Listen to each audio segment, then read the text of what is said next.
Hello प्यारे बच्चों, सभी को मेरी तरफ से हमेशा की तरह जय Shri Krishna, Radhe Radhe. So welcome to this percentile booster session on parabola.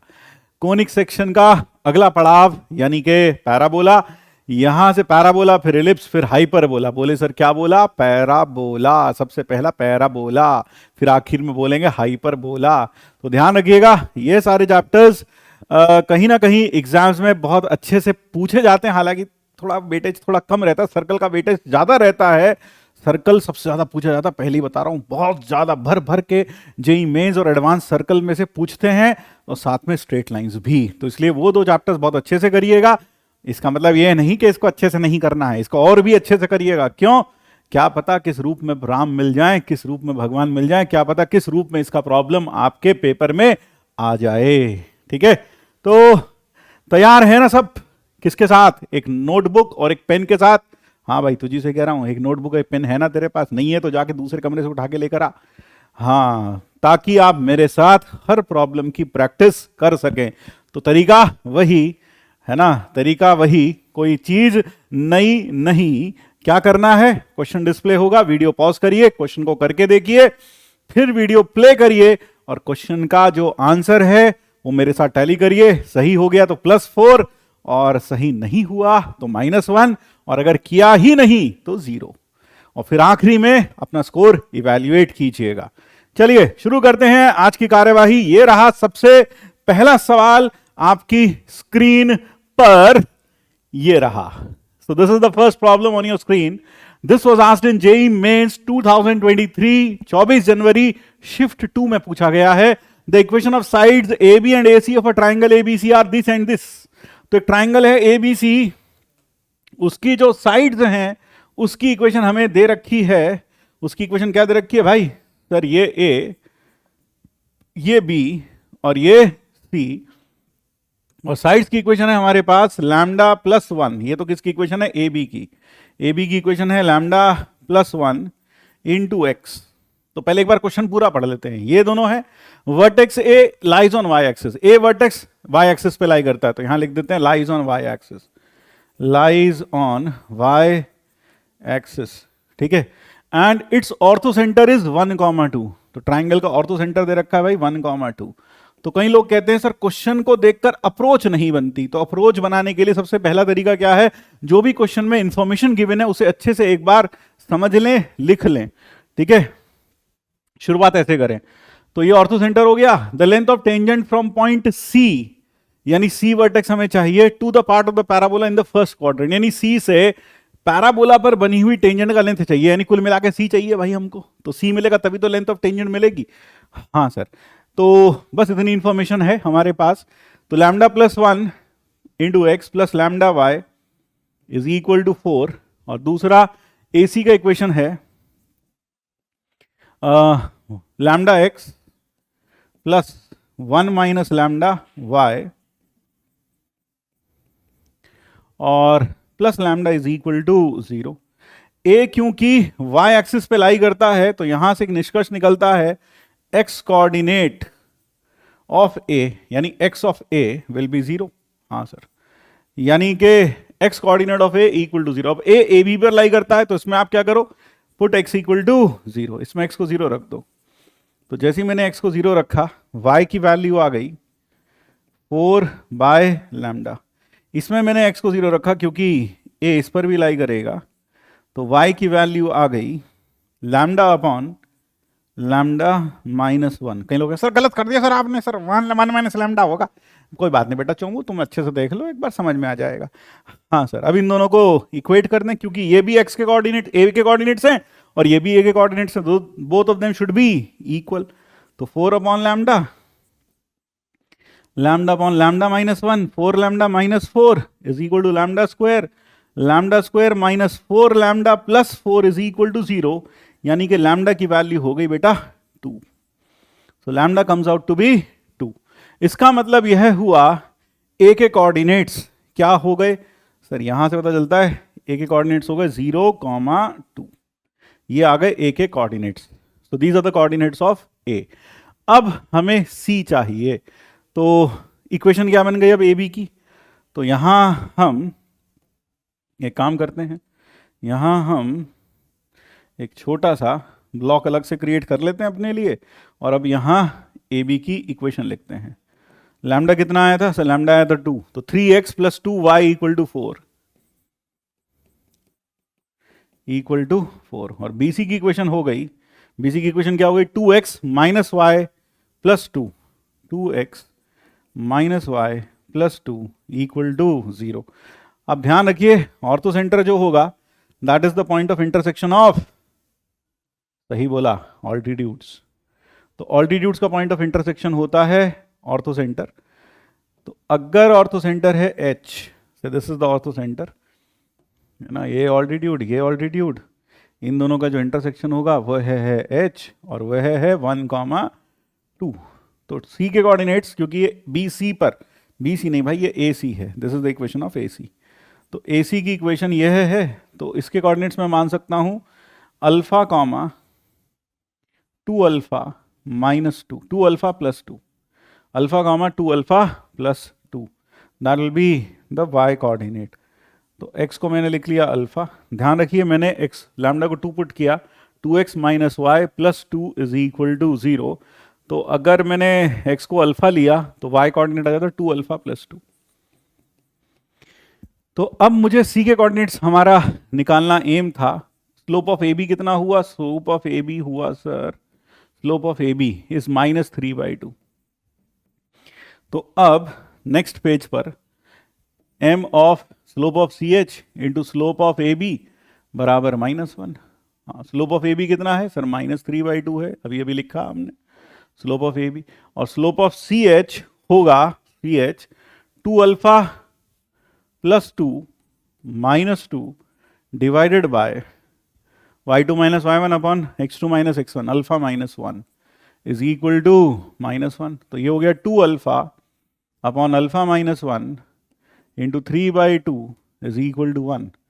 तो यहाँ पर ये 2 तो चल बसा, हाँ सर, तो अपने पास आ गया 3 alpha is equal to alpha minus 1, तो अल्फा इज इक्वल टू -1/2। इसका मतलब सी के कोऑर्डिनेट्स हो गए -1/2 कॉमा -3, -1/2 कॉमा सर ये बच गया -1, -1/2 कॉमा 1, -1/2 कॉमा 1, ये हो गए सी के कोऑर्डिनेट्स। अब हमें सी से टेंजेंट बनानी है पैराबोला पर, अब हमें सी से टेंजेंट बनानी है पैराबोला पर, और पैराबोला पर बनी हुई टेंजेंट का हमें लेंथ बताना है। तो भाई ये, and C is somewhere here -1/2 comma 1, यहाँ से टेंजेंट बनाई जी सर, ये पॉइंट P और ये पॉइंट है C, -1/2 कॉमा 1, इससे हमने इसके ऊपर टेंजेंट बनाई। हमें PC का लेंथ चाहिए, तो क्या करें? पैराबोला क्या है? पैराबोला है y² इक्वल टू 6x, तो parabola is y² equal to 6x। इसके लिए a की वैल्यू हो गई 6/4 यानी कि 3/2। तो टेंजेंट CP की इक्वेशन लिख सकता हूं y equal to mx plus 3/2 into M, Y equal to mx plus a/m। और ये कहाँ से पास करती है? -1/2 कॉमा 1 से, पासेस -1/2 कॉमा 1। तो 1 is equal to -m/2 plus 3/2m, 2m से मल्टीप्लाई कर दो तो 2m is equal to -m² plus 3, तो m² plus 2m minus 3 equal to 0। तो फैक्टर आ गए m प्लस 3 और m -1 इक्वल टू 0। तो m की दो वैल्यूज आ गई, एक तो आ गई 1 और एक -3। तो अगर मैं आपको याद दिलाऊं, अगर कोई टेंजेंट है m स्लोप की, तो उसका जो पॉइंट ऑफ कांटेक्ट होता है वो होता है a/m² कॉमा 2a/m, ये पॉइंट ऑफ कांटेक्ट होता है। उसने कहा है फर्स्ट क्वाड्रेंट में the length of tangent drawn from C to the part of the parabola in the first quadrant, यानी कि 2a/m कैसा होना चाहिए? Positive, 2a/m should be positive. इसका मतलब m पॉजिटिव होना चाहिए, क्योंकि फर्स्ट क्वाड्रेंट में तो y कोऑर्डिनेट पॉजिटिव होगा। इसका मतलब m की वैल्यू हम क्या लेंगे? यह वैल्यू हम रिजेक्ट कर देंगे। So this value will be rejected, m बराबर 1 हो गया। तो p के कोऑर्डिनेट्स हो गए a/m² 2a बाय एम, यानी पी के कोऑर्डिनेट्स हो गए 3/2 कॉमा 3। इसका मतलब सी पी का जो लेंथ आएगा वो आएगा under root of 3/2 minus minus half plus half का स्क्वायर प्लस 3 माइनस 1 का square, so that makes it 2 का स्क्वायर प्लस 2 का square, that is 2 root 2. So the length of CP comes out to be 2 root 2. Therefore the correct answer comes out to be IIT Bombay. So that is the correct answer. आइए अगले problem की तरफ बढ़ते हैं. Let us move on to the next problem. The next problem is the distance of the point minus the distance of the point 6 comma minus 2 root 2 from the common tangent of this and this curve. Of this and this curve, इन दोनों की common tangent, तो y square is equal to x by two, ये पहला parabola, और यह है दूसरा parabola x minus 1। Distance of 6 minus 2 root 2 from the common tangent, तो पहले आप इस पर टेंजेंट लिख लो एम स्लोप की, तो टेंजेंट 1 होगी y equal to M x plus a है 1/8, क्योंकि 1/2 इज 4, 1/8 m, और इस पर जो टेंजेंट होगी m स्लोप की, क्योंकि अगर मैं कहूं कॉमन टेंजेंट की बात कर रहा हूं तो कॉमन टेंजेंट में हम स्लोप दोनों का सेम ले सकते हैं। क्यों सेम ले सकते हैं? क्योंकि कॉमन टेंजेंट है तो ऑब्वियस ही बात है स्लोप सेम होगा। तो इस पर अगर मैं m स्लोप की टेंजेंट लिखता हूं तो y is equal to M x plus A by M, that is y equal to M x plus 1/4 m minus m। अब यह दोनों क्या होनी चाहिए? Identical, they should be identical, और अगर ये दोनों आइडेंटिकल हैं तो 1/8 m should be equal to, क्योंकि यहाँ 1/1 1 आएगा, m/m वो भी 1 आएगा, तो यानी कि जब दो नंबर्स का रेशियो 1 आए तो वो नंबर्स कैसे होने चाहिए? इक्वल। इसका मतलब 1/8 m should be equal to 1/4 m minus m, यानी m is equal to 1/8 m। इसका मतलब m square is equal to 1/8, तो m की वैल्यू आ गई प्लस माइनस 1/√2, लेकिन m 0 से बड़ा दे रखा है, इसलिए m की वैल्यू हो गई 1/2√2 आएगा ना, हाँ 1/2√2, ये हो गई m की वैल्यू। अब हमें चाहिए distance of the point from common tangent, पहले तो लिख लो भाई, तो कॉमन टेंजेंट क्या हो गई? कॉमन टेंजेंट हो गई, कॉमन टेंजेंट m की जगह 1/2√2, 1/2√2 x प्लस 8, 1/2√2 फिर से 8m, 8m का मतलब हुआ 8 इंटू 1/2√2, तो 1/2√2, 2√2 से मल्टीप्लाई कर दो तो ये हो जाएगा x minus 2√2y plus 1 is equal to 0। तो this is the common tangent. हमें डिस्टेंस निकालना है, distance of t from 6 minus 2√2, 6 minus 2√2, तो कितना डिस्टेंस आएगा सर? ये आएगा mod of 6 plus 8 plus 1 upon root of 8 और 1 9, तो 14, 15 upon 3, that comes out to be 5. So the correct answer in this case comes out to be 5. So IIT Bombay again is the correct answer to this problem. आइए अगले problem की तरफ बढ़ते हैं. Now the next problem is P h comma k be a point, h comma k be a point on the parabola of x equal to y square which is nearest to 0 comma 33. तो पहली चीज तो ये देखिए P है h comma के जो इस parabola y square equal to 4x के सबसे करीब है। तो आपने यह पढ़ा है कि minimum distance of a point from a curve is along the normal. हाँ सर, तो ये लाइन यहाँ पर क्या होनी चाहिए? ये लाइन यहाँ पर नॉर्मल होनी चाहिए। So this line should be normal at this point on the parabola. और यह वाला जो पॉइंट है यह है 0,33। मुझे यहीं से इसका डिस्टेंस मिनिमाइज करना है। तो पैराबोला अपने पास है y square is equal to x by 4। तो नॉर्मल कहाँ से पास होनी चाहिए, 0,33 से पास होनी चाहिए। और ये वाला जो पॉइंट है P, ये पॉइंट है H, K। आप चाहें तो नॉर्मल क्या लिख सकते हैं, y is equal to M X minus 2am, या पैरामीट्रिक लिख लो, ज़्यादा अच्छा रहेगा, है ना। हाँ, AT स्क्वायर कामा 2AT, सब सीधा सीधा हो जाएगा। तो H के ये जो कोऑर्डिनेट्स आएंगे AT स्क्वायर, A हो गया 16 कॉमा 2AT। एक बार देख लो, क्योंकि यहाँ से A कितना आता है, यहाँ से A आता है 1/16, AT square comma 2AT। So these are the coordinates. अब अगर मुझे नॉर्मल की इक्वेशन चाहिए, तो नॉर्मल की इक्वेशन मैं पैरामीट्रिक में लिख लेता हूँ, tx plus Y is equal to 2AT plus AT cube. तो tx plus Y is equal to t/8 plus t cube by 16। हाँ सर, ये आ गया। अब ये कहाँ से पास करती है, 0,33 पासिस 0,33। तो उसको क्या करेगा, सेटिस्फाई करेगा। तो 33 is equal to t/8 plus T cube by 16। तो T cube plus 2t minus 16 into 33 is equal to 0। यही आ रहा है, हाँ यही आ रहा है। तो अपने पास हो गया टी क्यूब प्लस 2t।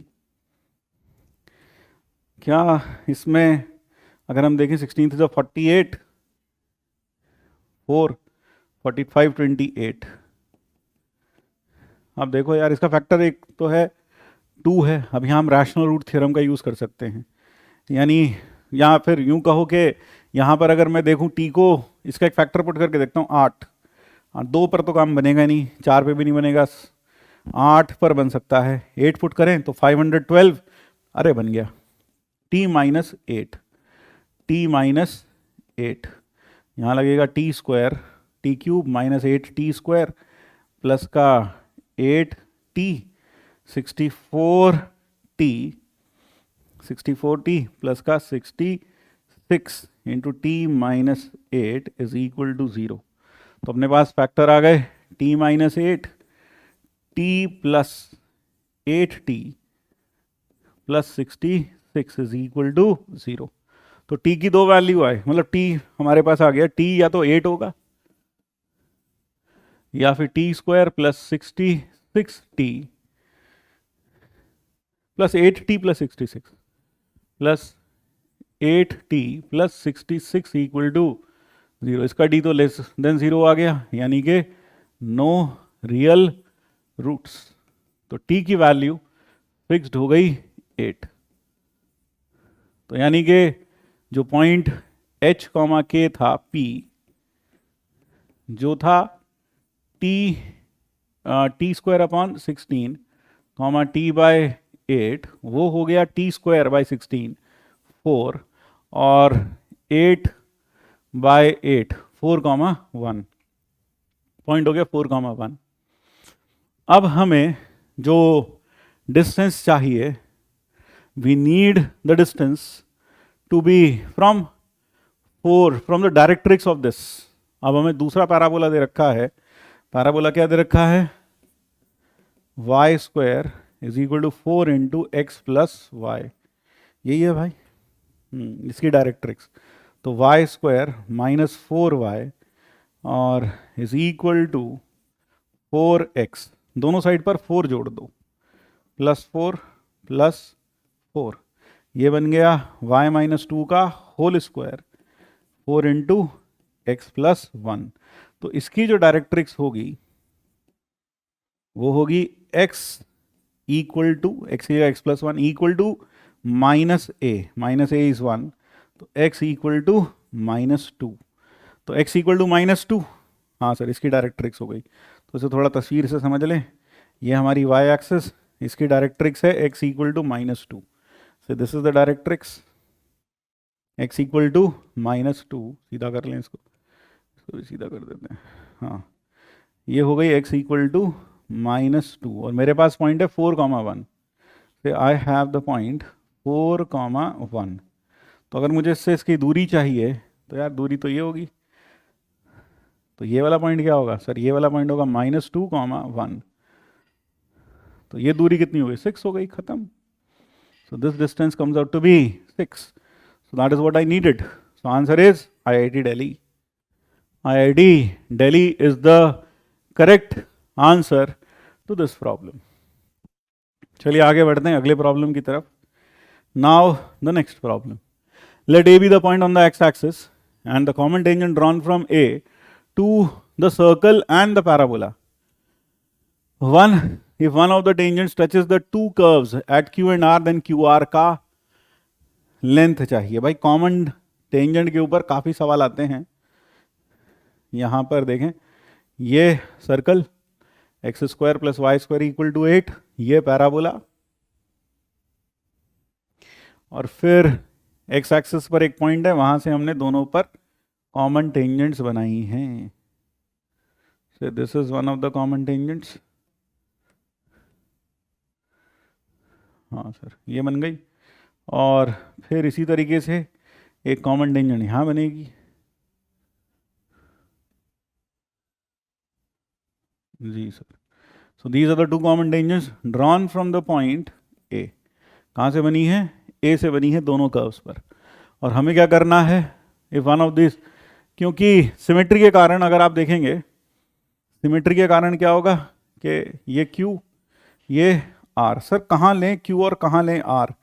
तो बेटा सिमेट्री के कारण यह होगा कि यह जो QR का लेंथ, चाहे आप इससे ले लो चाहे उससे ले लो, दोनों में से किसी से भी ले लो, दोनों पर लेंथ सेम ही आएगा।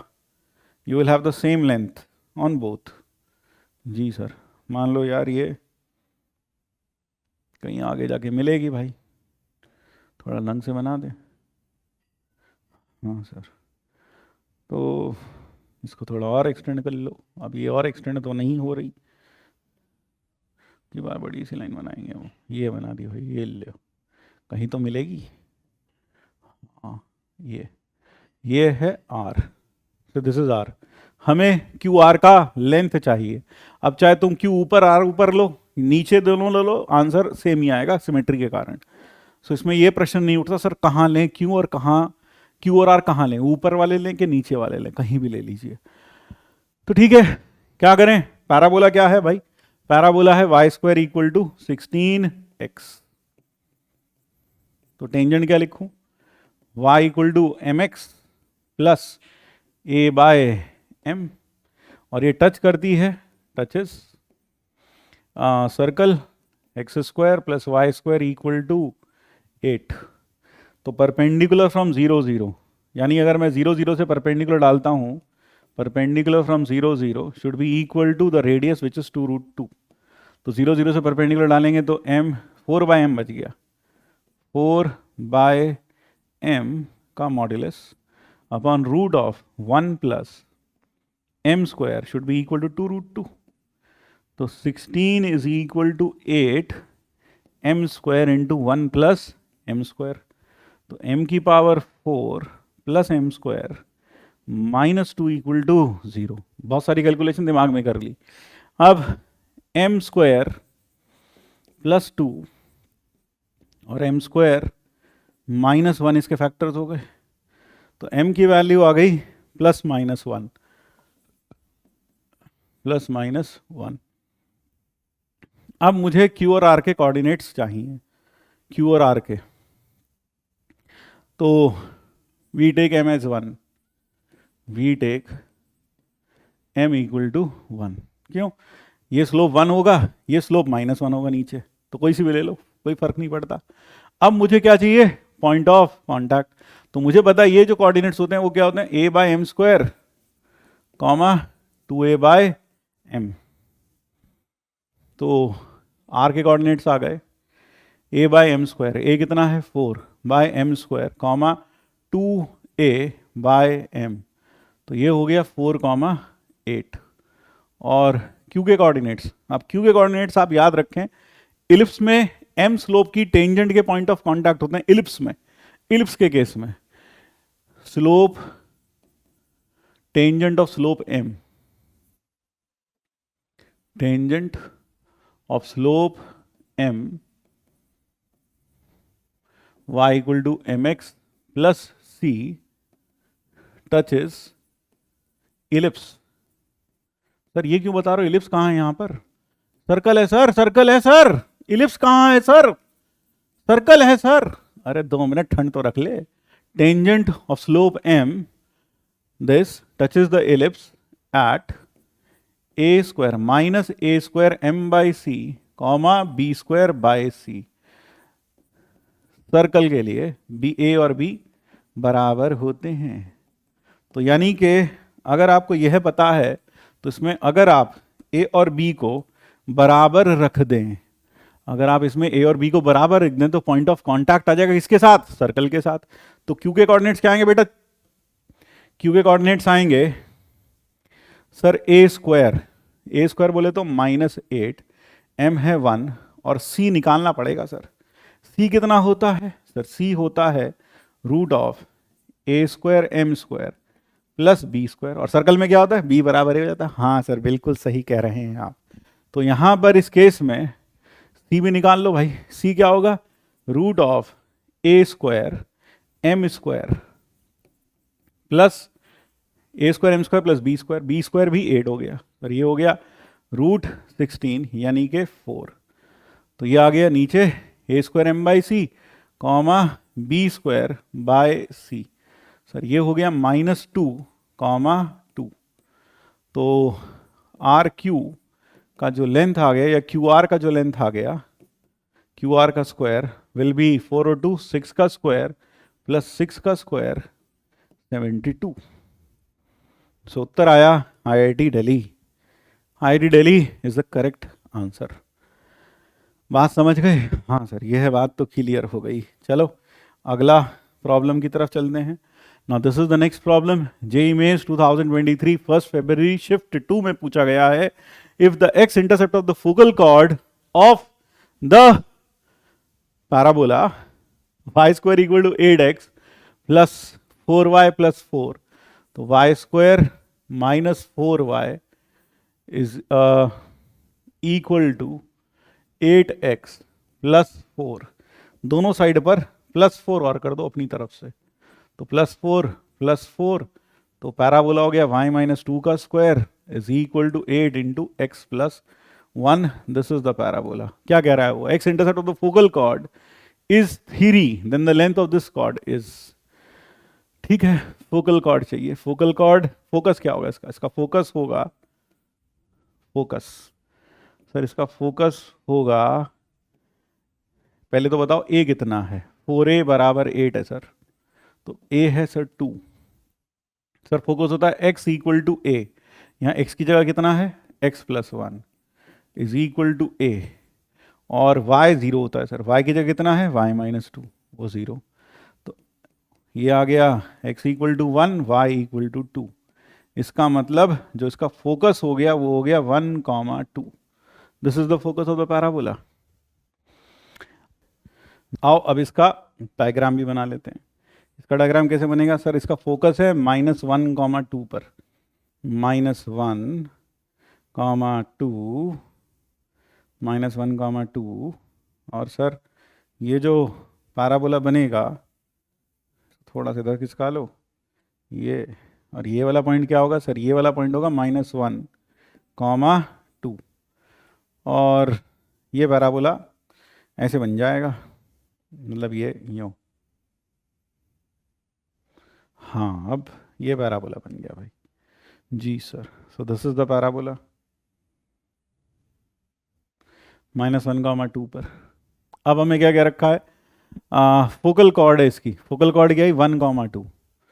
फोकल कॉर्ड फोकस से पास होगी, हाँ सर, और वो कितनी आई? 1,2। सपोज दिस पॉइंट इज 1,2, ये फोकस है। हमें क्या चाहिए? X intercept of focal chord. अब फोकल कॉर्ड जो बनेगी y minus 1, y minus 2, focal chord, focal chord y minus 2 is equal to m into x minus 1, और वो कह रहा है इसका x इंटरसेप्ट कितना है? 3 है x इंटरसेप्ट, तो इसका x इंटरसेप्ट है 3। तो इसमें क्या करो, put y equal to 0, y को 0 रख दो।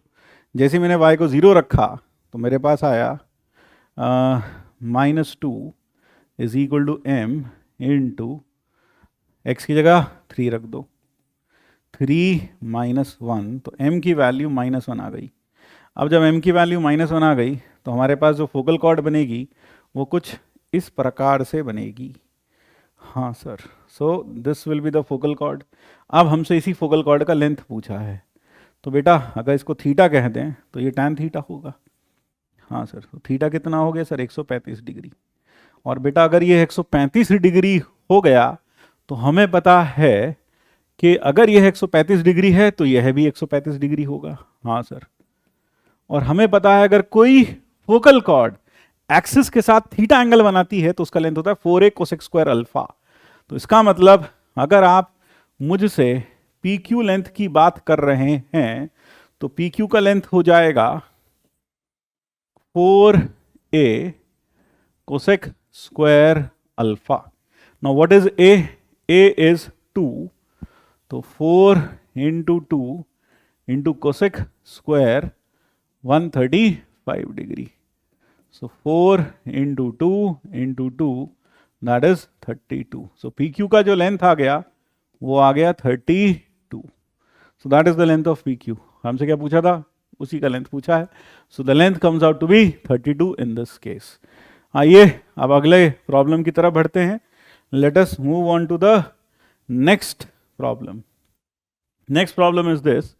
This problem says let S be the set of all A belonging to natural numbers such that the area of the triangle formed by the tangent at the point B, C, जहां B और C भी natural number हैं, यानी कि A, B, C सब natural हैं भाई। पहली चीज तो ये हमें दिखाई दे रही है, ये सब नेचुरल नंबर हैं।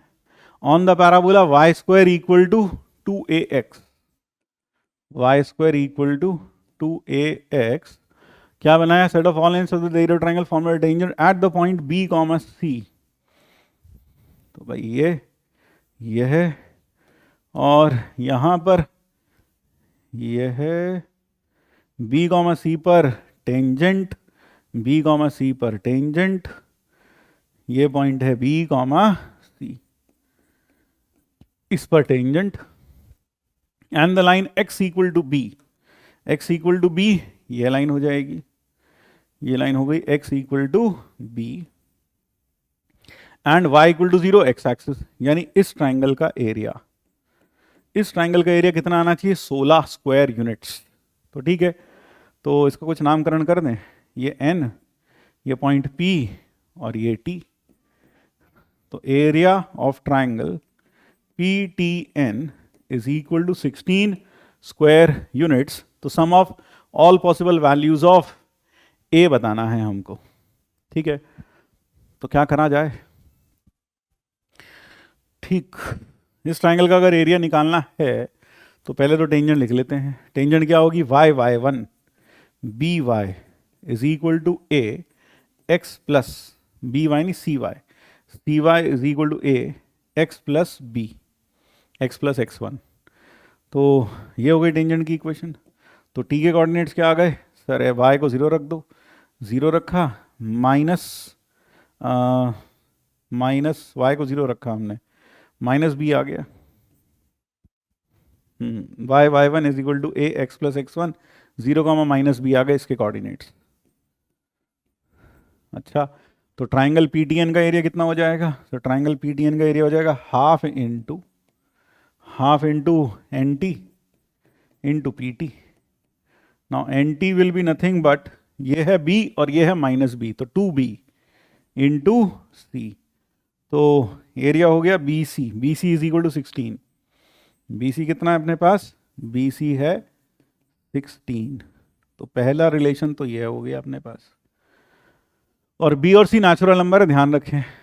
तो भैया अगर मैं B को रखता हूँ 1 तो C आएगा 16, B को रखता हूँ 2 तो 8, B को रखता हूँ 4 तो 4, B को रखता हूँ 8 तो 2, B को रखता हूँ 16 तो 1।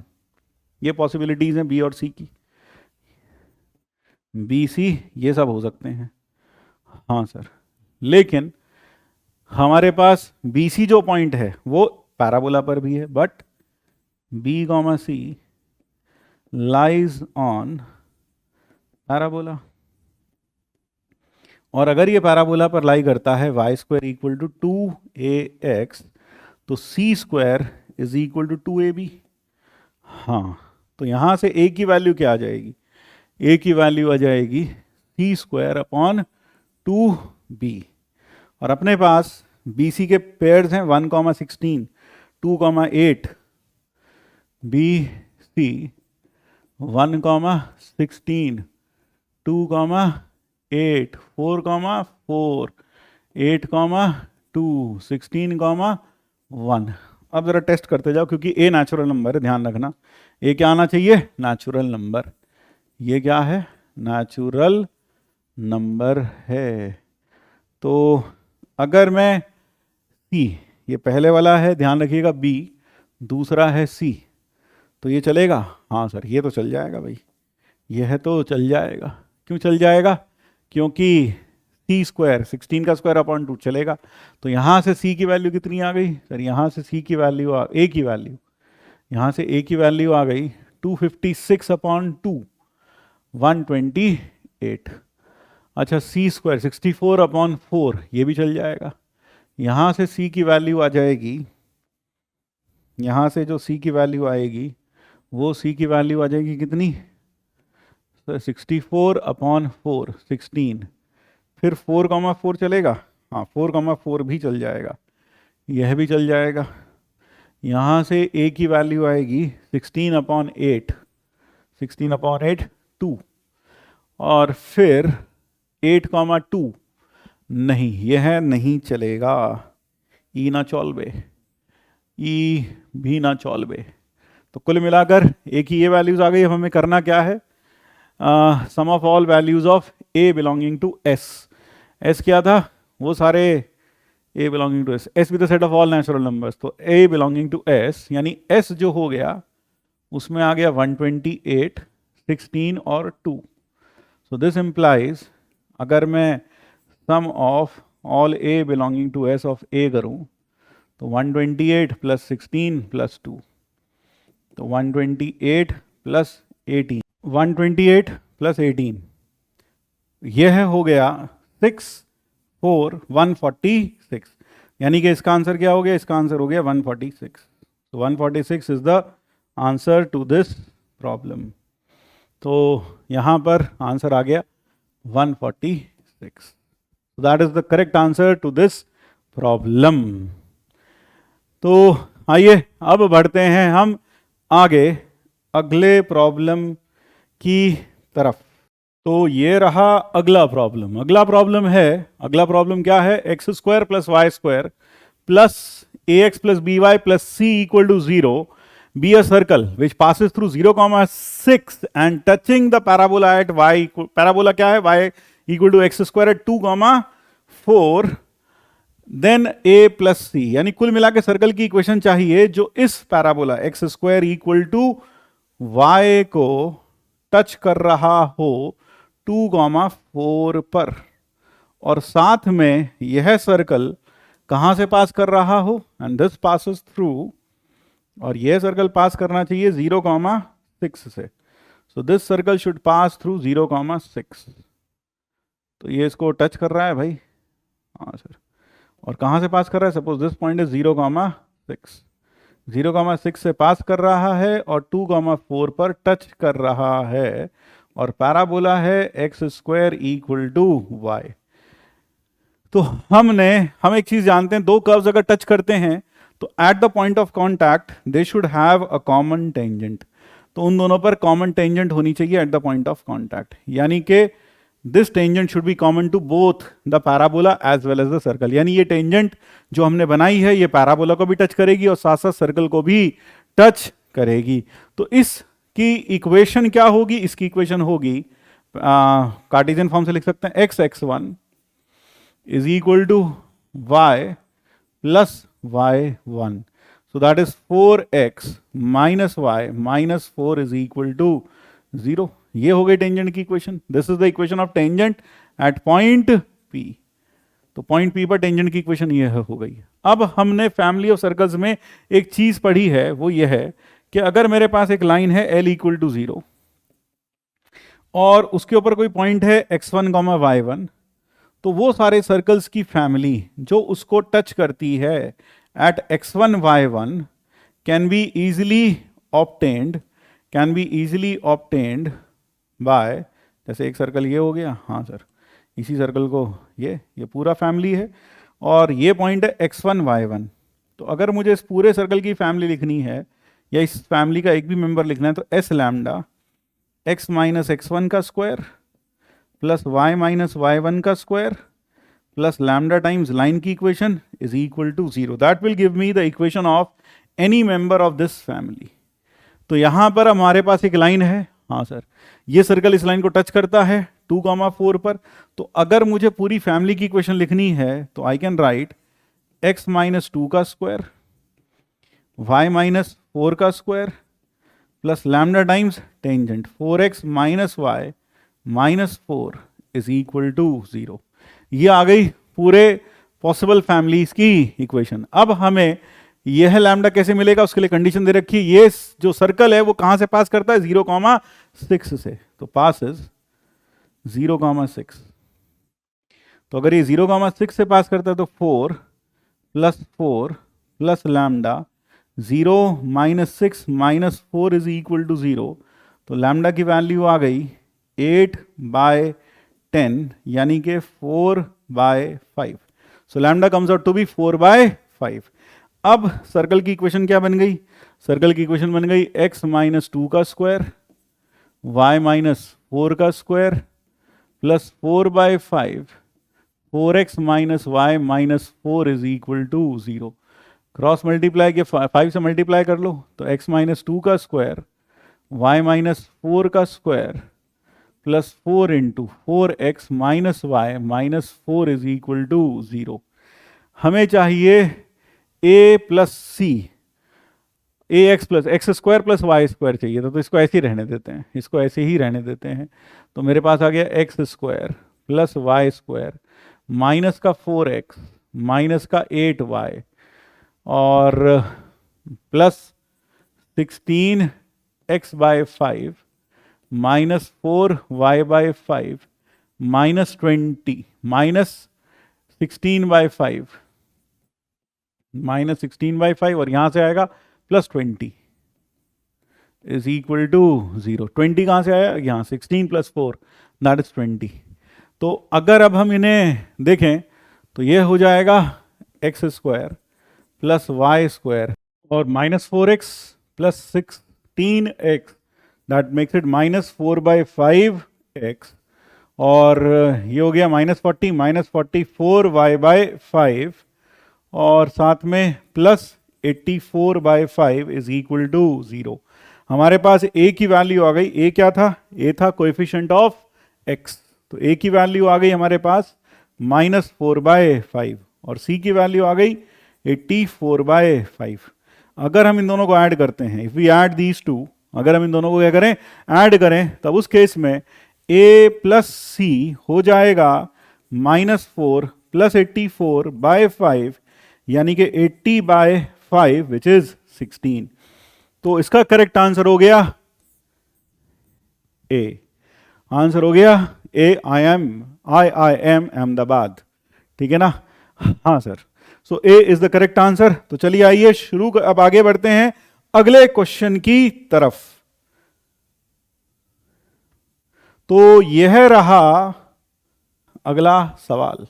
यह सवाल कहता है, यह प्रॉब्लम कहता है जेईई मेंस 2022 जून शिफ्ट 1 में आया है। If the two tangents drawn from alpha comma beta on the ellipse this to the parabola this such that the tangent slope of one tangent is 4 times the other, then the value of 10 alpha plus 5 और 16 beta plus 50, 16 beta square plus 50। तो एक hybrid सा problem लग रहा है।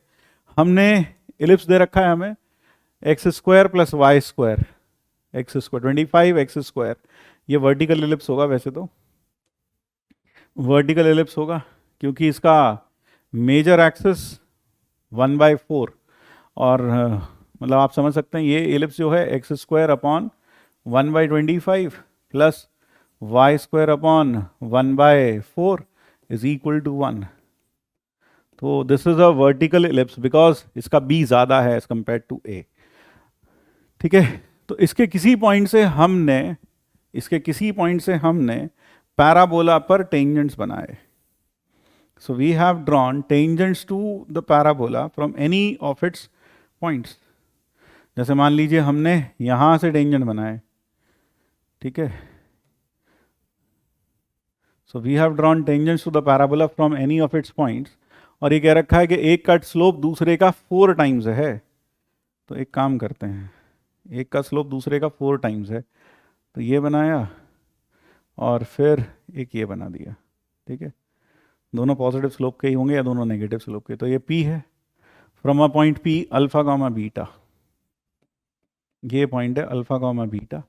एक का slope है m 4m और दूसरे का स्लोप है m, ठीक है। एक का स्लोप m, दूसरे का slope 4m।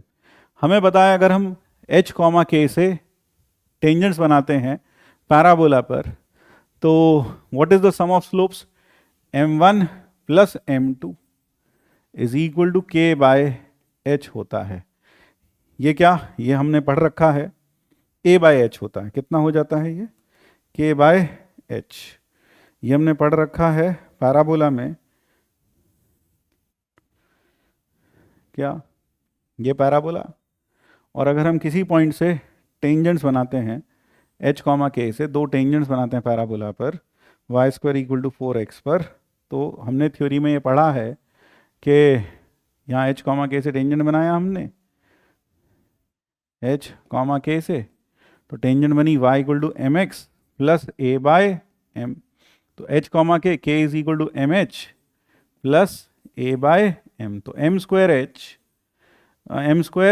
h minus km plus a is equal to 0। इसके दो रूट्स आएंगे, एक का रूट m1, दूसरा रूट m2, जो क्या होगा, इनके स्लोप्स होंगे। तो m1 प्लस m2 कितना हो जाएगा सर? k बाय h, ये पढ़ा है हमने। तो यहां से m1 प्लस m2 ये हो गया 5m। 5m is equal to k by h, यानी बीटा बाय अल्फा। इसी तरीके से अगर हम यहाँ प्रोडक्ट ऑफ रूट्स देखें तो हमारे पास आएगा m1 m2 is equal to कितना? a by h। तो m1 m2 का मतलब हुआ m into 4m is equal to a। What is a here sir? a अपने पास है 1 बाय अल्फा, यानी कि 4m² is equal to 1 by alpha. m² की वैल्यू आ जाएगी β² अपॉन 25 अल्फा स्क्वायर और 1 बाय अल्फा। तो अपने पास आ गया 4β² इज इक्वल टू 25 अल्फा। ये हो गया पहला रिलेशन। अब अल्फा बीटा इलिप्स पर लाई करता है तो उसकी इक्वेशन को सेटिस्फाई करेगा। Alpha beta lies on ellipse, so it will satisfy it's equation. Alpha gamma beta lies on ellipse, तो ये उसकी इक्वेशन को सेटिस्फाई करेगा। इसमें पुट करने की बजाय उसमें पुट कर देते हैं, क्योंकि वहां 4β² आएगा, उसका वैल्यू हम यहां से पुट कर लेंगे। तो 25 alpha square plus 4β² is equal to 1। तो 25 alpha square plus 25 alpha is equal to 1, यानी 25 alpha square plus alpha is equal to 1। तो अल्फा स्क्वायर प्लस अल्फा की वैल्यू आ गई 1 बाय 25।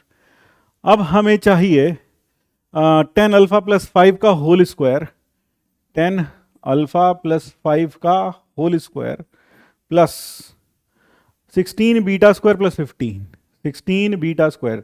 तो इसे लिख दूं 4 इंटू 4β² प्लस 15 का होल स्क्वायर, यही है ना? हाँ सर, 4β² कितना? 25 अल्फा। तो यहाँ रख देते हैं 25 100 अल्फा प्लस 5 का होल स्क्वायर प्लस 15 का होल स्क्वायर, 100 दिस प्लस 15 का होल स्क्वायर, और यहाँ 10 अल्फा प्लस 5 का होल स्क्वायर। पूरे में से मेरे ख्याल से 525 बाहर आ गया, तो अंदर बच गया 2 अल्फा प्लस 1 का होल स्क्वायर प्लस 25, 5 कॉमन लिया तो 20 प्लस 20 अल्फा प्लस 3 का होल स्क्वायर। एक बार देख लो 4 बीटा स्क्वायर कितना था, 4 बीटा स्क्वायर 25 अल्फा, 25 अल्फा रखा हमने 4 बीटा स्क्वायर, तो अपने पास आ गया 100 alpha. So that is what it becomes. हाँ सर यही आ रहा है। तो ये आ गया 4। एक बार जरा कैलकुलेशन देख लेते हैं। यहाँ पर हमारे पास था 10 अल्फा प्लस 5 का होल स्क्वायर, तो हमने 5 कॉमन लिया तो आ गया 2 अल्फा प्लस 1 का होल स्क्वायर। फिर जो दूसरा है वो है 16 अल्फा प्लस 50 का होल स्क्वायर है, प्लस 50 का होल स्क्वायर है यार, तो यहाँ ठीक कर लेते हैं। 16 अल्फा प्लस 50 का whole square, so we have 4 into 4 beta square plus 50 का होल स्क्वायर, तो ये हो जाएगा अपने पास में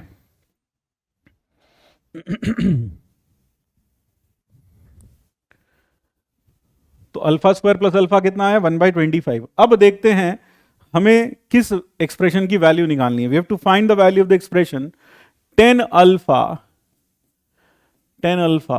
प्लस 5 का होल स्क्वायर। इस एक्सप्रेशन को कुछ और नाम दे देते हैं, let us call this expression as P, और प्लस 16 बीटा स्क्वायर प्लस 50 का होल स्क्वायर। तो अगर मैं यहां से 5 कॉमन लूँ तो 25, 2 अल्फा प्लस 1 होल स्क्वायर और 4 into 4 beta square which is 25 beta, 25 alpha. हाँ सर 25 अल्फा, हमने क्या किया 4 बीटा स्क्वायर की वैल्यू रख दी, 50 का होल स्क्वायर, तो यहाँ से आया 25, 2 अल्फा प्लस 1 का होल स्क्वायर। यहाँ से अगर हम 25 कॉमन लें तो इट इज 625, और 625 यहाँ से हम कॉमन लेते हैं 50 कॉमन लेते हैं तो 2500 इंटू 2 अल्फा प्लस 1 का होल स्क्वायर, तो हो गया 2525 into 4 alpha into 2 alpha plus 1 का होल स्क्वायर, और यहाँ से आ गया 2525 4 alpha square plus 4 alpha plus 1, alpha square plus alpha तो 25 4 into 1/25 plus 1, so it is 2525 plus 25 101 404 404, तो it is 2929, यानी कि इस एक्सप्रेशन की वैल्यू आ गई 2929 that is the answer to this problem. अगर हम यहाँ अल्फा की वैल्यू निकालने बैठ जाते और फिर वहां पुट करते तो देख रहे हो बड़ा मुश्किल हो जाता है इस प्रॉब्लम को कर पाना। तो कभी कभी हमें यहाँ पर एक्सप्रेशन की वैल्यू का भी यूज कर लेना चाहिए।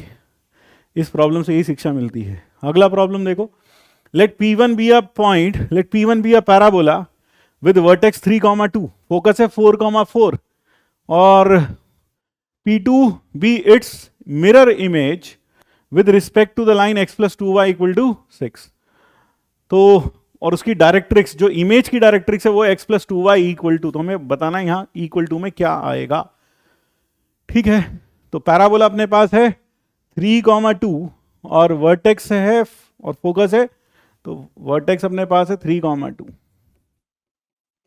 फोकस क्या है सर? फोकस अपने पास है, so we have the focus, focus क्या है? फोकस अपने पास है 4,4। ये डायग्राम हमने सिर्फ रफ डायग्राम बनाया, ये एक्स और वाई के पैरेलल नहीं है इसकी एक्सिस, ध्यान रखिएगा। ये है 4,4 और वर्टेक्स है 3,2। तो अगर हम यहाँ डायरेक्ट्रिक्स सोचें, क्योंकि मुझे डायरेक्ट्रिक्स P2 की इमेज वाला पैराबोला की डायरेक्ट्रिक्स चाहिए, तो ये Z आप जानते हो ये दोनों बराबर होंगे। हाँ सर, अगर मैं इसको अल्फा कॉमा बीटा मान लूँ तो इसके कोऑर्डिनेट्स क्या हो जाएंगे सर? इसके कोऑर्डिनेट्स हो जाएंगे alpha plus 4/2 is equal to 3, beta plus 4/2 is equal to 2। Sir alpha हो गया 2, बीटा हो गया 0, यानी Z हो गया 2,0, Z हो गया 2,0। अब एक चीज ध्यान रखिए, जब हम जब हम इस पैराबोला को रिफ्लेक्ट करेंगे इस लाइन में, तो फोकस का भी रिफ्लेक्शन होगा, हर चीज का रिफ्लेक्शन होगा, तो फोकस का भी रिफ्लेक्शन होगा, वर्टेक्स का भी रिफ्लेक्शन होगा, और point of intersection of directrix with उसकी एक्सिस का भी इंटरसेक्शन होगा, उसका भी रिफ्लेक्शन होगा।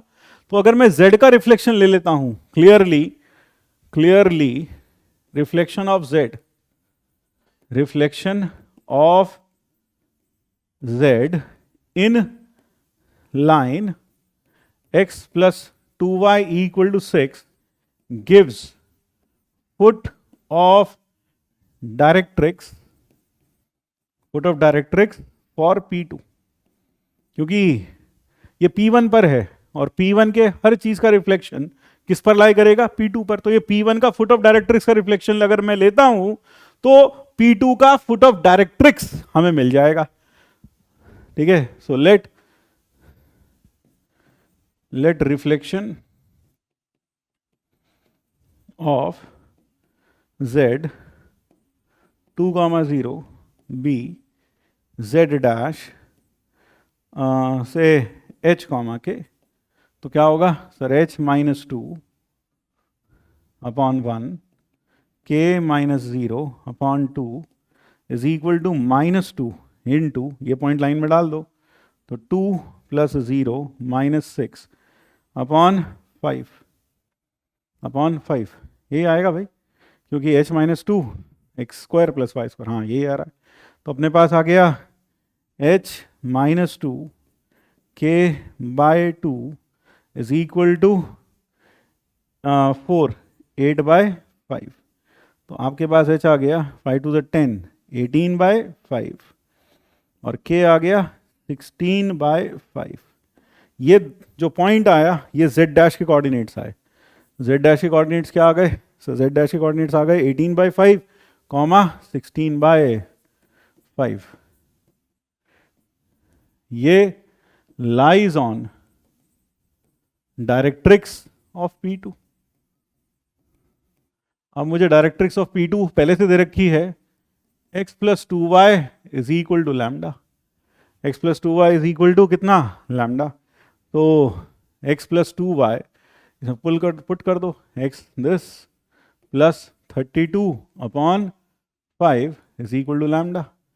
सो lambda is equal to 50 upon 5, so lambda comes out to be 10, यानी कि यहाँ पर ये वैल्यू हो जाएगी 10। So this value will be 10 in this case. तो यहाँ पर हमने क्या किया वो समझ में आना चाहिए, हमने फुट ऑफ डायरेक्ट्रिक्स का इमेज ले लिया, P1 के फुट ऑफ डायरेक्ट्रिक्स का इमेज ले लिया उस गिवन लाइन में, तो वो हमें क्या मिलेगा, P2 की डायरेक्ट्रिक्स का फुट हमें मिल जाएगा, और डायरेक्ट्रिक्स ऑब्वियसली उससे पास होगी तो वो उसको क्या करेगा, सेटिस्फाई करेगा ही करेगा। तो अब बढ़ते हैं अगले प्रॉब्लम की तरफ। Now the next problem is, अगला प्रॉब्लम ये रहा, y equal to m1x plus c1 m2x plus c2 m1 is not equal to m2 are two common tangents of this parabola and the circle, then 8 into m1 m2। तो क्या करें sir, parabola पर tangent लिख लेते हैं। इस पर tangent क्या होगी, y equal to mx plus 1/4m, और ये perpendicular from 0 0 should be equal to √2।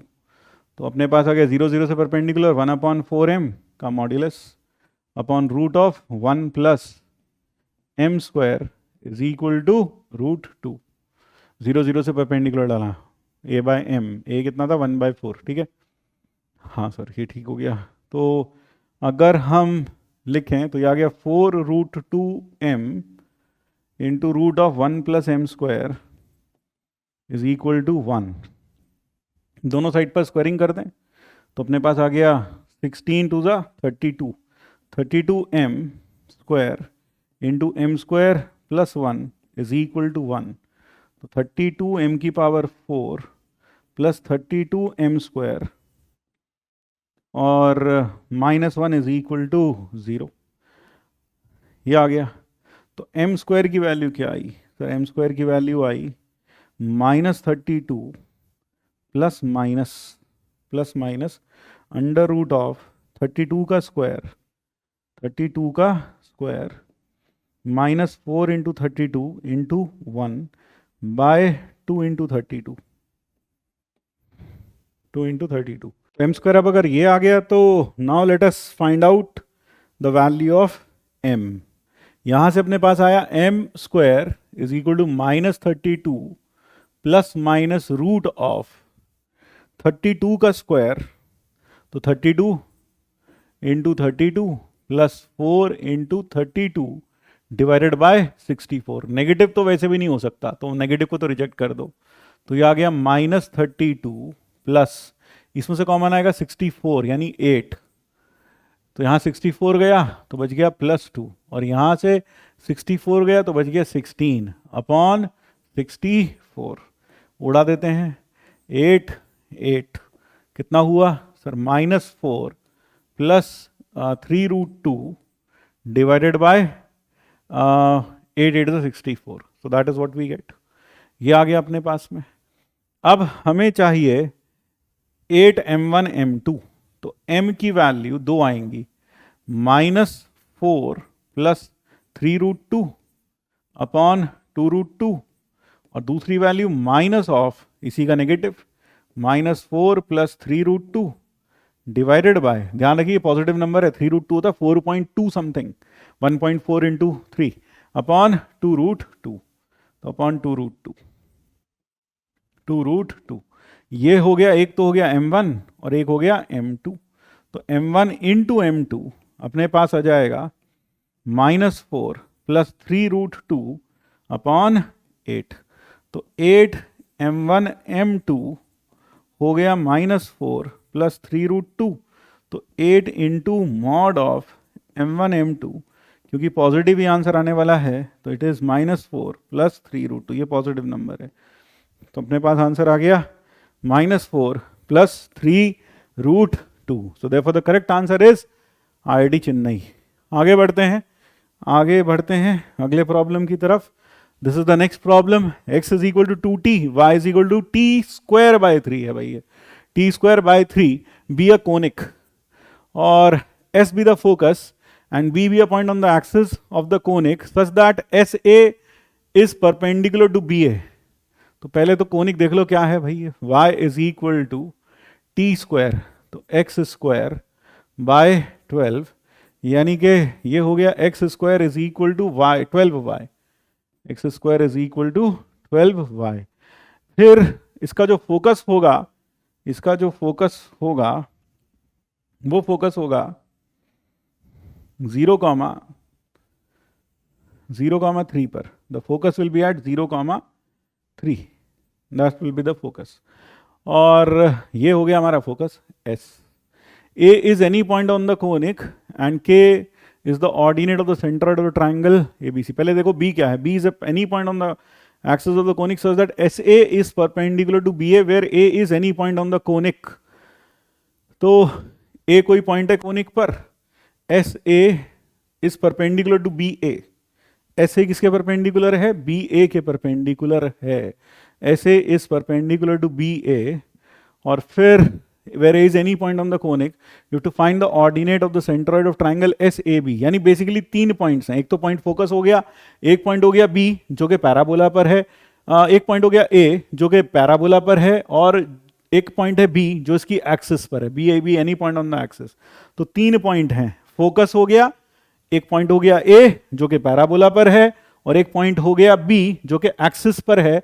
हमें उस ट्राइंगल SAB का क्या बताना है, सेंट्रॉइड का जो y कोऑर्डिनेट है वो जब T1 की तरफ जाएगा तो K कहां जाएगा वो पूछ रहा है। तो फिलहाल SA और ये दोनों परपेंडिकुलर हैं भाई, है ना, ये कुछ इस तरह से बनेगा, देखो ये और फिर ये है, और थोड़ा अच्छे से बना लो ये, और यहाँ से 90 डिग्री पर एक लाइन बनाओ, ये बना दी। तो मान लो ये पॉइंट तो हो गया B, ये पॉइंट हो गया A, ये एंगल हो गया 90 डिग्री। तो SA is perpendicular to BA और A is any point on the conic. तो A जो पॉइंट है उसके कोऑर्डिनेट्स क्या आएंगे, T2T T स्क्वायर बाय 3। और हमें चाहिए ऐसे इज परपेंडिकुलर टू BA, और हमें चाहिए क्या, हमें चाहिए इस ट्राइंगल के सेंट्रॉइड का y कोऑर्डिनेट का y कोऑर्डिनेट जब k 1 की तरफ जाएगा तो वो चाहिए हमें। तो ठीक है, एक काम करते हैं, जैसे t 1 की तरफ जाता है, as t tends to 1, where does a tend? a tend to become 2/2 1/3, 2 1/3, यानी ये पॉइंट बनेगा 2 1/3। So this point will become 2 1/3। तो जब ये 2 1/3 बनेगा तो हम b का कोऑर्डिनेट आराम से निकाल सकते हैं। हाँ सर, और हमें क्या, k is the ordinate of the point of centroid. तो 2 1/3। अब b के कोऑर्डिनेट कैसे फाइंड आउट करें? b का कोऑर्डिनेट है 0, मान लो अल्फा, और a क्या बन गया 2 1/3, ये हो गया b। अब ba का स्लोप कितना हो गया सर? ba का स्लोप है उस वक्त, यानी हमने t टेंडिंग टू 1 पर देख लिया a किधर जा रहा है, a जिधर जा रहा होगा उस हिसाब से ट्राइंगल बनेगा। तो तभी भी ba किसके परपेंडिकुलर रहेगा? a के परपेंडिकुलर रहेगा। ba will be perpendicular to sa। तो sa का स्लोप, तो पहले ba का स्लोप लिख लो, 1/3 minus alpha upon 2 - 0, and slope of sa अगर देखा जाए, स्लोप ऑफ sa आएगा 3 - 1/3 upon 0 - 2, 0 - 2। So this is 1/3 minus alpha upon 2 is equal to 10, 9, 9 minus 1, 8, 8 by minus 6, so that is -4/3। तो हम कह सकते हैं 1/3 minus alpha upon 2 into 4/3 equal to 1। Minus minus cut गया, मैंने सीधा लिखा है, तो ये और ये गया, तो आपके पास आ गया 1/अल्फा, 1/3 माइनस अल्फा, अगले पेज पे लिख लेते हैं, कितना आएगा 1/3 minus alpha is equal to 3/2, 3/2। तो अल्फा हो गया 1/3 माइनस 3/2, 1/3 माइनस 3/2। तो 1/3 minus 3/2 that comes out to be 2। 1/3 minus 3/2, तो ये हो जाएगा, ऊपर आएगा 2 - 9/6, 2 - 9/6 -7/6, यानी कि b के कोऑर्डिनेट्स हो गए 0, -7/6, a के कोऑर्डिनेट हो गए 2, 1/3, और s के कोऑर्डिनेट्स हो गए 0, 3। तो अगर मैं सेंट्रॉइड देखूं, सेंट्रॉइड का जो k कोऑर्डिनेट है, limit t tending to 1 of k, तो t टेंडिंग टू 1 तो हमने पहले से ही रख लिया, ट्राइंगल ये बन गया उस वक्त, तो उसका सेंट्रॉइड क्या बनेगा सर? -7/6 प्लस 3 प्लस 1/3/3, तो ये हो गया -7 plus 18 plus 2/18। So this becomes 7 - 5, 13/18। So the correct answer in this case comes out to be 13/18. 13/18 is the correct answer in this case. तो आइए अब बढ़ते हैं अगले तक। तो ये सवाल अच्छा समझ में आना चाहिए। t टेंडिंग टू 1 पर हमें लोकस, हमें क्या पूछा है? सेंट्रॉइड का y कोऑर्डिनेट। तो हमने t टेंडिंग टू 1 पर पहले ही ट्राइंगल डिटरमाइन कर लिया कि जब t 1 की तरफ जाएगा तो ट्राइंगल क्या बनेगा। तो जब t 1 की तरफ जाएगा तो सेंट्रॉइड का y कोऑर्डिनेट वहीं जाएगा जो कि उस ट्राइंगल का y कोऑर्डिनेट होगा। बात समझ में आई? t टेंडिंग टू 1 पर पूछा गया था कि जो ट्राइंगल बनेगा उसका सेंट्रॉइड क्या होगा, उसका सेंट्रॉइड का y कोऑर्डिनेट क्या होगा। तो हमने क्या किया, जब t टेंडिंग टू 1 जाएगा तो ट्राइंगल क्या बनेगा वो निकाल लिया, तो और फिर उसका सेंट्रॉइड निकाल लिया। तो ऑब्वियस सी बात है जब t 1 जाएगा तो ट्राइंगल हमारे पास हमने पहले से निकाल लिया, तो उसका जो सेंट्रॉइड होगा that will be the tending value, यानी as t tends to 1 the centroid will tend to the centroid of this triangle. तो इसलिए y कोऑर्डिनेट सेम आ जाएगा। तो ये कॉन्सेप्ट काफी अच्छा था इसमें। आइए अब अगले सवाल की तरफ बढ़ते हैं। Now the next problem. Next problem is, ये आया था जेईई मेंस 2022 में 29 जून को। ये प्रॉब्लम क्या कहता है, parabola y square equal to 4x, a 0 से बड़ा है, be a parabola with focus s, let the tangents to the parabola make an angle of π/4 with the line.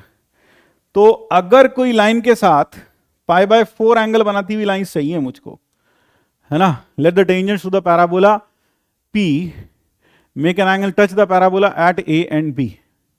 Let the tangents to the parabola make an angle of 45 degree. So if two lines make an angle of 45 degree with this, अगर 45 degree बना रही हैं इसके साथ में दो lines angle, तो obvious सी बात है वो दोनों लाइंस एक दूसरे के क्या होंगी, परपेंडिकुलर होंगी.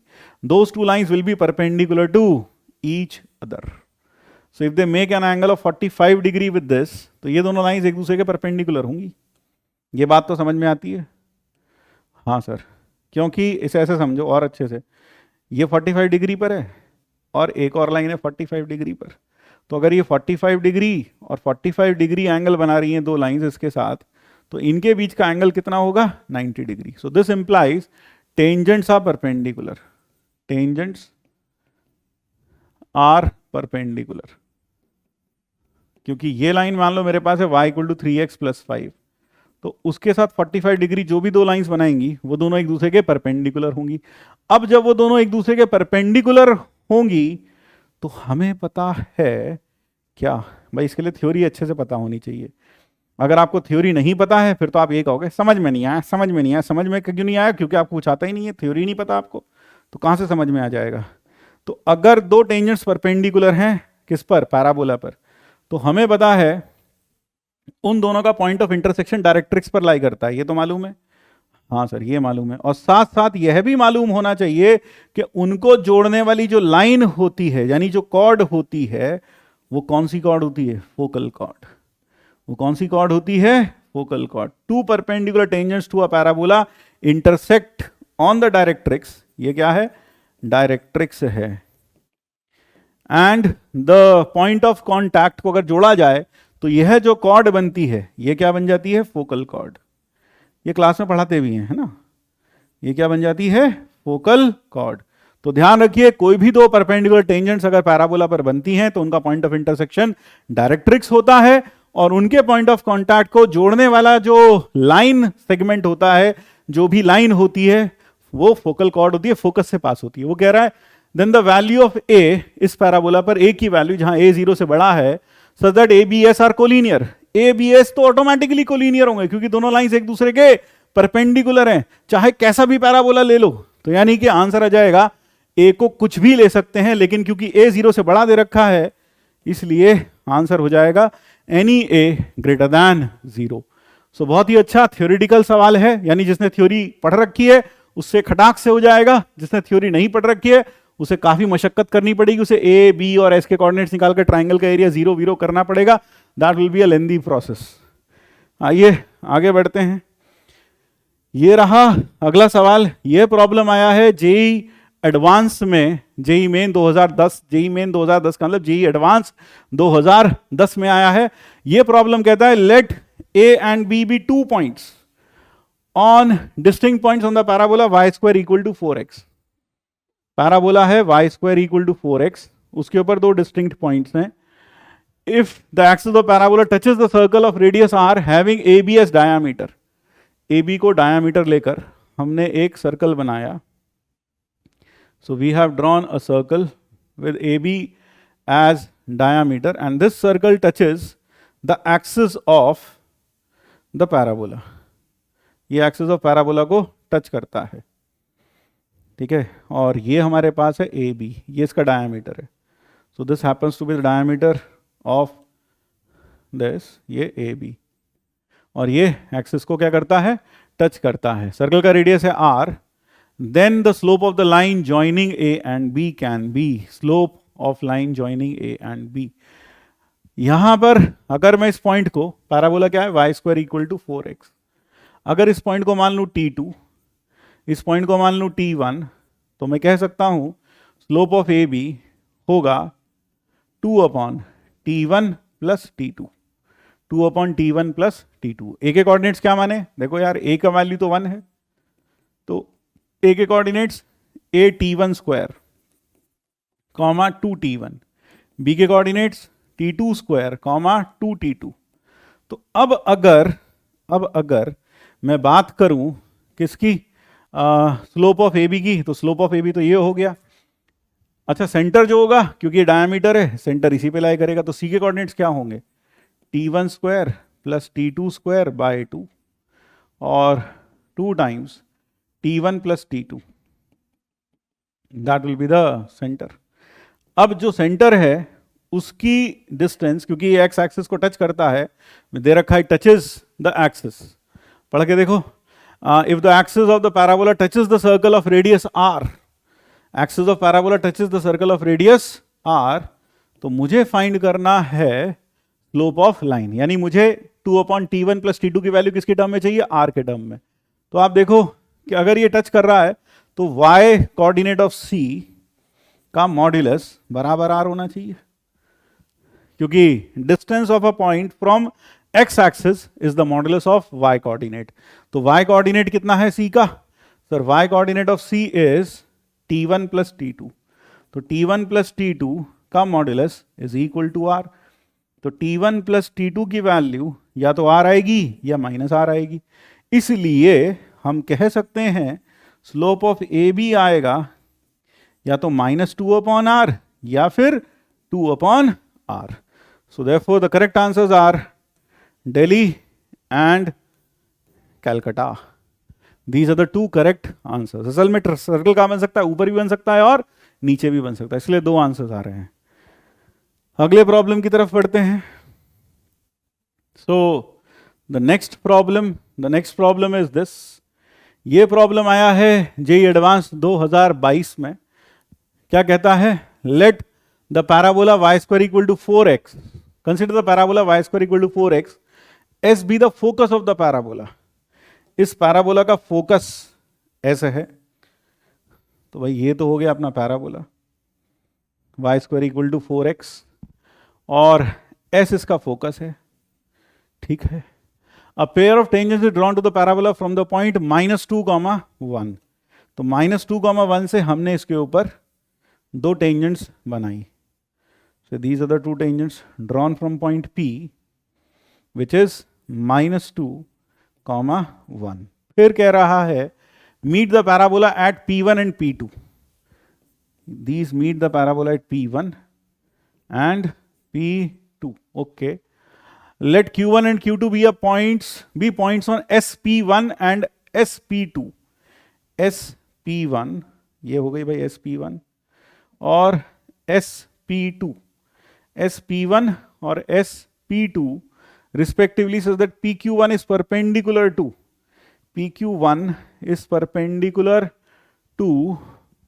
SP1 PQ1 is perpendicular to SP1। ये तो यहीं पर थोड़ा सा डायग्राम को ढंग से बनाते हैं यार, क्योंकि ये तो यहीं परपेंडिकुलर लग रहा है ना। हाँ, तो कहीं को थोड़ा सा मान लो फोकस मैं यहाँ ले लेता हूँ, let me take the focus here.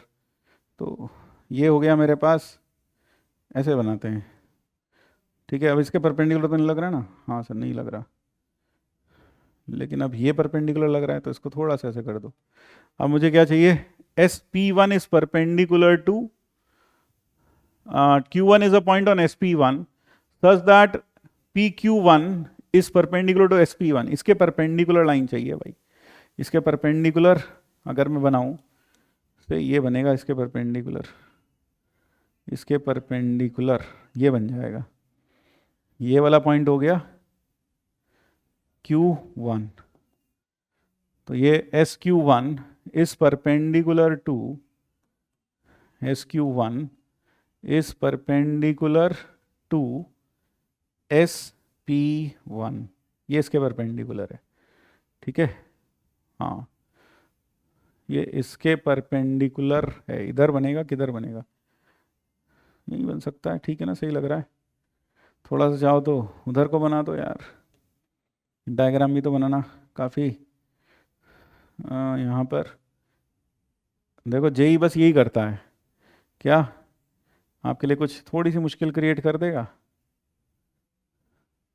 90 degree, अब 90 डिग्री लग रहा है भाई, हाँ अब लग रहा है 90 degree. So this is Q1, SQ1 is perpendicular to SP1 और फिर SP2 के परपेंडिकुलर है PQ2 इस परपेंडिकुलर। Q2 किस पे लिया, SP2 पर, SP2 पर लिया Q2, ये SP2 किसी और रंग से लेते हैं, So this is sp2, sp2, ये sp2 और इस पर परपेंडिकुलर डालना है, तो इस पर परपेंडिकुलर हम यहाँ से डाल देते हैं। सही है, ये है 90 डिग्री, और थोड़ा ढंग से बना लो भाई। This is 90 degree. और ये वाला पॉइंट है Q2, ये वाला पॉइंट क्या है Q2, तो थोड़ा सा यहाँ पर ये वाला पॉइंट है Q2, ये वाला पॉइंट है P1, ये हो गया। अब क्या करना है तो डायग्राम देख रहे हो भाई? हाँ सर। तो डायग्राम में S, ये जो PQ1 है ये परपेंडिकुलर है SP1 के, और PQ2 जो है वो परपेंडिकुलर है SP2 के।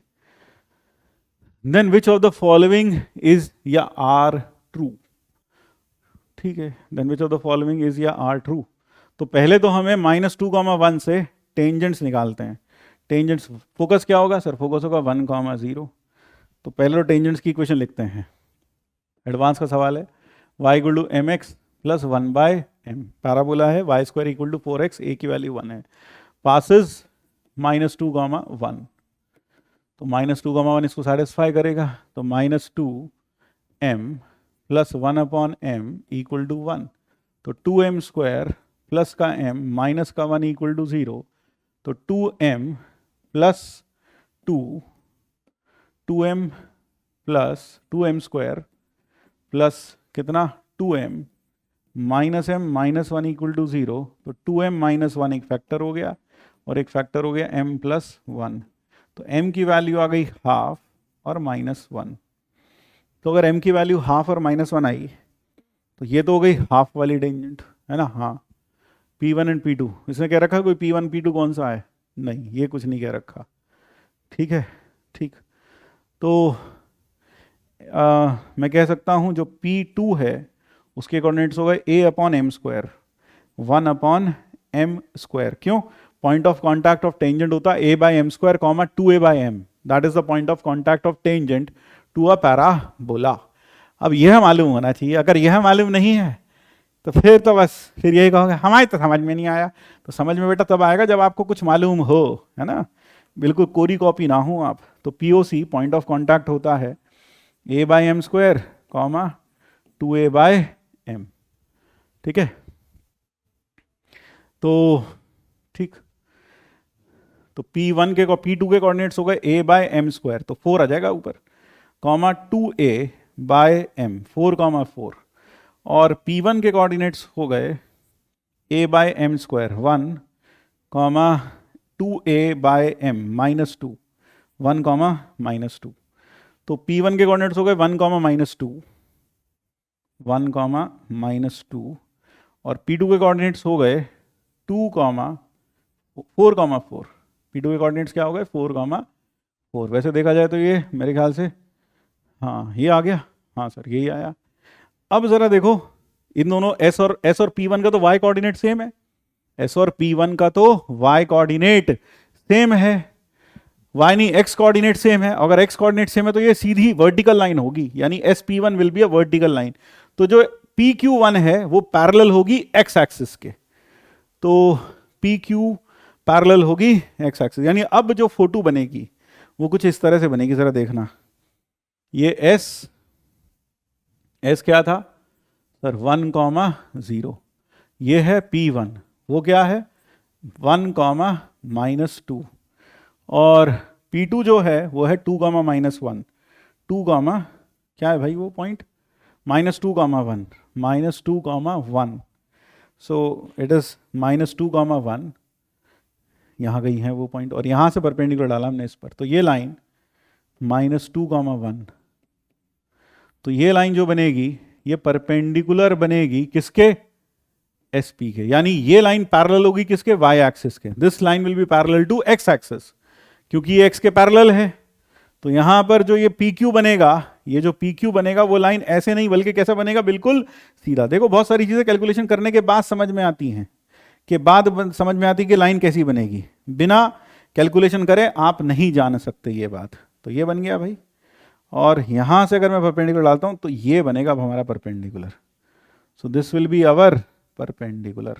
यानी अब यहाँ पर अगर मैं S लिख रहा हूँ तो यह हो जाएगा Q1, ये हो गया Q1। तो Q1 के कोऑर्डिनेट क्या आ जाएंगे सर? X कोऑर्डिनेट तो आएगा 1 ही, और Y कोऑर्डिनेट आएगा फिर से 1। तो Q के कोऑर्डिनेट्स हो गए, Q1 के कोऑर्डिनेट्स हो गए 1, 1। Q के कोऑर्डिनेट्स हो गए, Q1 के कोऑर्डिनेट्स हो गए 1, 1। तो अब मुझे चाहिए SQ1, ए पार्ट। ए पार्ट में पूछा है SQ1।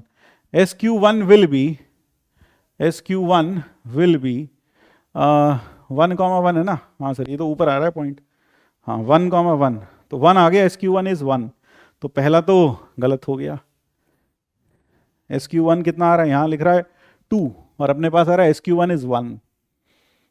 SQ1 is 1, so A part is wrong. Clear हो गया? अब चाहो तो ये डायग्राम भी हटा दो यार, पीछे बना तो दिया ही है हमने ढंग से। ठीक, so let me remove this. तो ए तो गलत हो गया।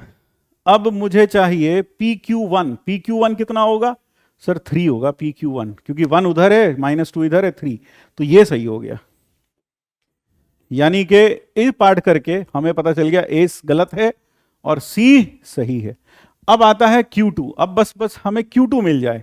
Q2 क्या होगा? फुट ऑफ परपेंडिकुलर किस पर? Foot of perpendicular on SP2। तो SP2 अगर देखें, SP2 इक्वेशन ऑफ SP2 निकाल लें। हाँ सर, SP2 की इक्वेशन निकालते हैं। SP2 y - 0 x - 1 4 - 0 4 - 1, तो y is equal to 4/3 x - 1, तो 3y is equal to 4x - 4, तो 4x - 3y - 4 is equal to 0। अब फुट ऑफ परपेंडिकुलर निकालना है। हम मान लेते हैं let Q2 is alpha gamma beta, और किसका फुट ऑफ परपेंडिकुलर है? P का। Is foot of perpendicular from P।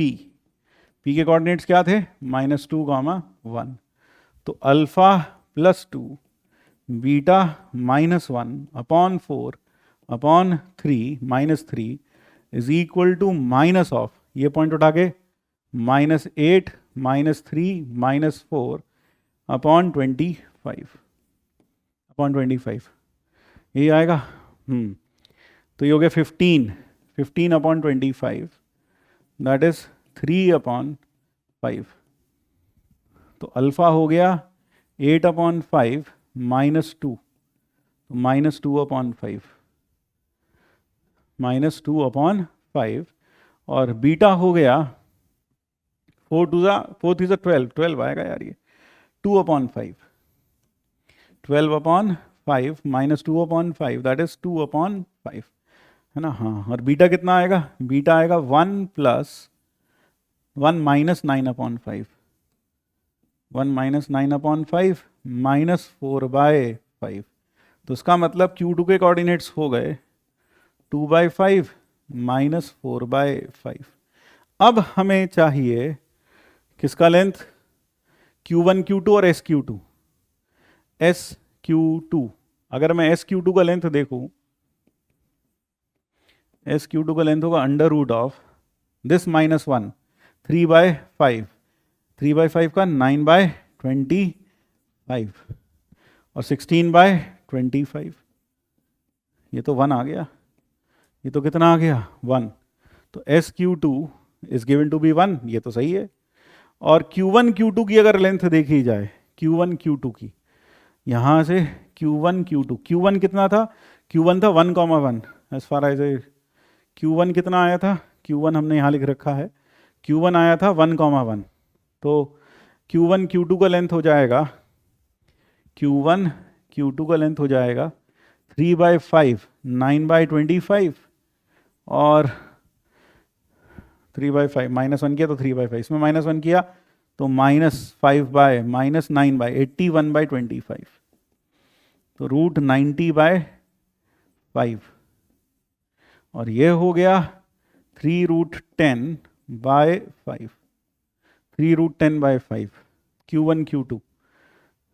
3 root 10 by 5. So the correct answers are Bombay, Calcutta and Delhi. So these are the two correct answers to this problem. तो यह हुआ. तो बस आज के लिए इतना ही रखेंगे. आज के लिए हम इतना ही रखेंगे. क्वेश्चन और देख लो. ये जेईई एडवांस 2021 में आया ये प्रॉब्लम. क्या कहता है? E denotes the parabola y square equal to 8x. P है -2, 4. Q and Q dash be two distinct points on E such that the lines PQ dash and PQ are tangents to E. तो लगभग वैसा ही सवाल है लगभग. यहां क्या हुआ? ये पैराबोला. हाँ sir. So this is the parabola. और हमने टेंजेंट्स बनाए कहाँ से? -2, 4 से. तो -2, 4 से we have drawn tangents to this. So this is -2, 4. -2, 4. ये पॉइंट है P. And Q and Q dash be two distinct points on E. ये Q है और ये है Q dash है. फिर कह रहा है F be the focus. F क्या है? फोकस है. F is the focus. तो triangle PFQ is right angled.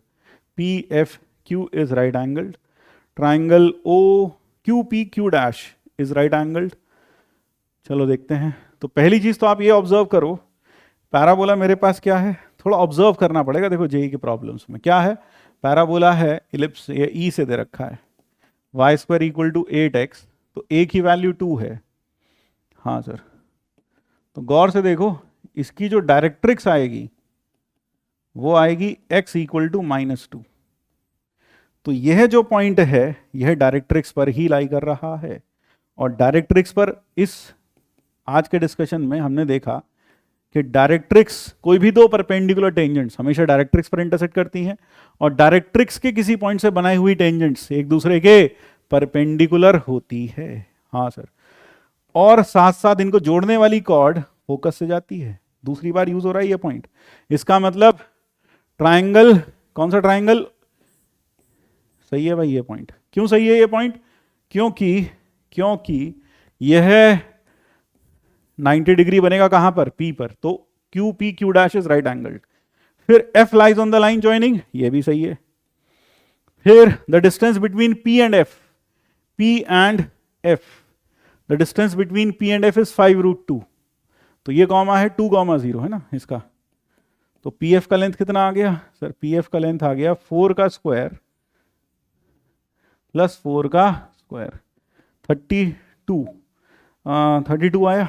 5 root 2 तो नहीं आ रहा, तो रूट 32. 4 रूट 2 आ रहा है. 4 root 2. So therefore this is wrong. ये तो गड़बड़ हो गया. Triangle PFQ is right angled. अगर मैं इसका स्लोप देखूं तो what is slope of PF? इसका स्लोप हो जाएगा 4 अपॉन 4 अपॉन -4, -1. This is -1. ये हो गया -1. हाँ सर, ये तो हो गया -1. अब मुझे चाहिए PFQ is right angled. PFQ ये राइट एंगल्ड है, यह देखना है.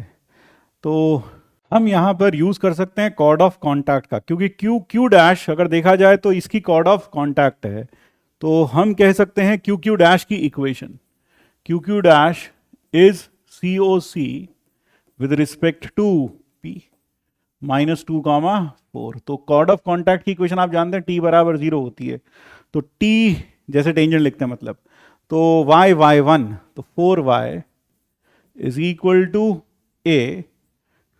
वहां 8 था तो 8x था, तो 4x प्लस x1, x -2. तो ये हो गया y is equal to x -2. इसका स्लोप कितना आ गया सर? इसका स्लोप आ गया 1. इसका मतलब हो गया QQ dash is perpendicular to PF. तो दिस इंप्लाइज जो A पार्ट था, जो कौन सा पार्ट है भाई? A पार्ट भी सही हो गया. सो A पार्ट भी सही हो गया. So A, B and D are correct answers to this problem. अब वक्त है होमवर्क का. हमेशा की तरह ये हो गया आपका KTK 1. खुद ट्राई करो 1. इनके आंसर्स आपको ऐप पर मिल जाएंगे. सो KTK 1, फिर KTK 2, फिर KTK3, दैट इज KTK3, मेरे ख्याल से 3 ही KTK दिए हैं, 3 KTK बहुत हैं सर, ज़्यादा दे दो, लो भाई। 3 KTK, फोर्थ, ये रहा KTK4, 4, और लास्ट में KTK5। So these are the 5 KTKs which you can try, और इनके आंसर्स आपको PW ऐप पर मिल जाएंगे। तो बस आज के लिए इतना ही, फिर मिलते हैं अगले लेक्चर में, तब तक के लिए जय श्री कृष्ण, राधे राधे।